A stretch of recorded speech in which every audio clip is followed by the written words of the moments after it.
Terima kasih Anda masih bersama kami dalam Berita Banten. Bagi Anda yang baru saja bergabung, kami hadirkan kembali 3 berita utama hari ini.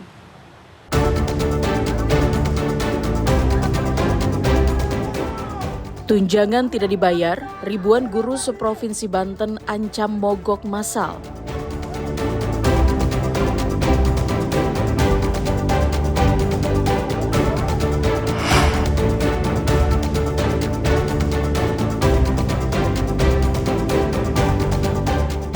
Emak-emak geruduk SMPN 12 Kota Cilegon karena anaknya tidak diterima.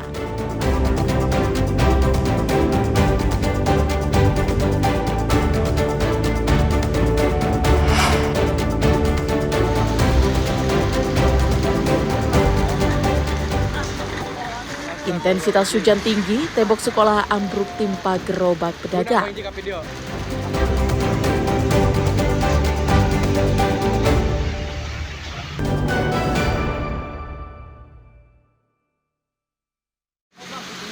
Tembok bangunan Sekolah Dasar Negeri 3 Pandeglang ambruk dan menimpa 3 gerobak pedagang serta 2 sepeda motor. Pagar beton sepanjang 300 meter dengan ketinggian 3 meter tiba-tiba roboh dan menimpa tempat warga biasa memarkir kendaraan dan berjualan. Kejadian terjadi saat hujan deras mengguyur dari siang hari hingga sore hari. Tidak ada korban jiwa dalam peristiwa tersebut, namun kerugian ditaksir mencapai belasan juta rupiah. Pihak sekolah belum memberikan keterangan resmi, namun warga berharap ada perhatian dari pemerintah untuk segera memperbaiki pagar dan mengevaluasi kondisi bangunan lainnya di sekitar sekolah. Kejadian itu pas hujan deras itu agak sedikit turun itu tanah sedikit. Pas kita lihatin dari sini, lama-kelamaan itu makin gede longsornya. Jadi ada motor yang jatuh, yang ditimpa? Ada motor 2 sama gerobak 3 yang kena itu. Diduga penyebab ambruknya pagar tersebut disebabkan bangunan yang sudah tua, ditambah intensitas curah hujan yang tinggi dalam beberapa hari terakhir. Bahwa memang kondisi curah hujan cukup tinggi, juga kondisi bangunannya yang memang sudah usia. Nah saat ini kami dari BPBD ini penanganan kedaruratan ya. Jadi tahap awal kita lokalisir wilayah. Dan kita koordinasi ini karena ini memang harus dibersihkan dulu oleh alat berat.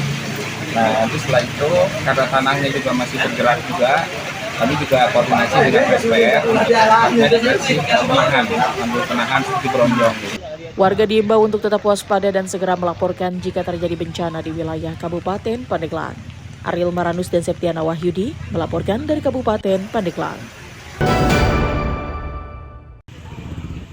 Puluhan buruh korban PHK, salah satu perusahaan mendatangi kantor Wali Kota Cilegon.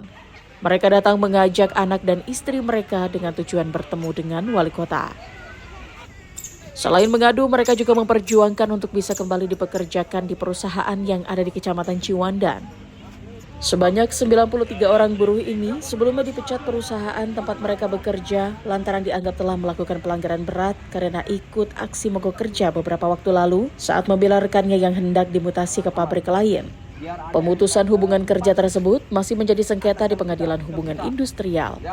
Wali Kota Cilegon menyatakan pihak perusahaan tidak bisa memberikan keputusan terkait keinginan para buruh lantaran masih harus dibahas bersama pemegang saham.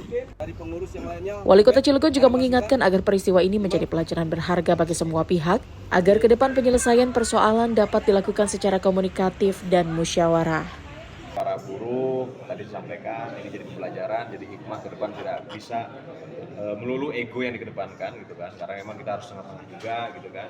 Selain mementingkan ego kepentingan para buruh juga harus mementingkan juga dari industri juga kan, jangan sampai keberlangsungan industri, jangan sampai adanya hal tersebut malah merugikan semua pihak.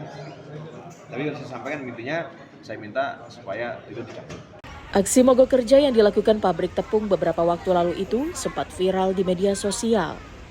Pasalnya dalam aksi tersebut ada anggota DPRD Kota Cilegon yang menabrak buruh saat akan masuk perusahaan tersebut. Hingga saat ini peristiwa ini masih menjadi polemik dan berdampak panjang.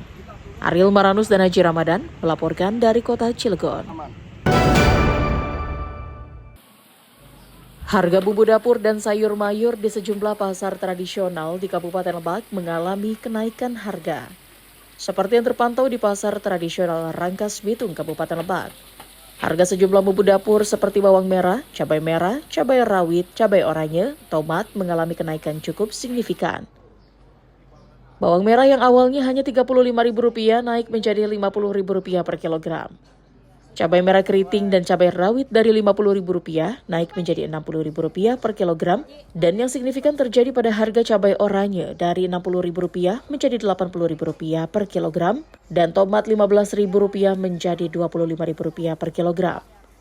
Kenaikan juga terjadi pada harga sayur mayur seperti kol, seledri, bawang daun, buncis dan wortel yang naik di kisaran harga Rp3.000 sampai Rp5.000 per kilo dari harga sebelumnya. Tersendatnya distribusi menjadi salah satu faktor naiknya harga-harga tersebut.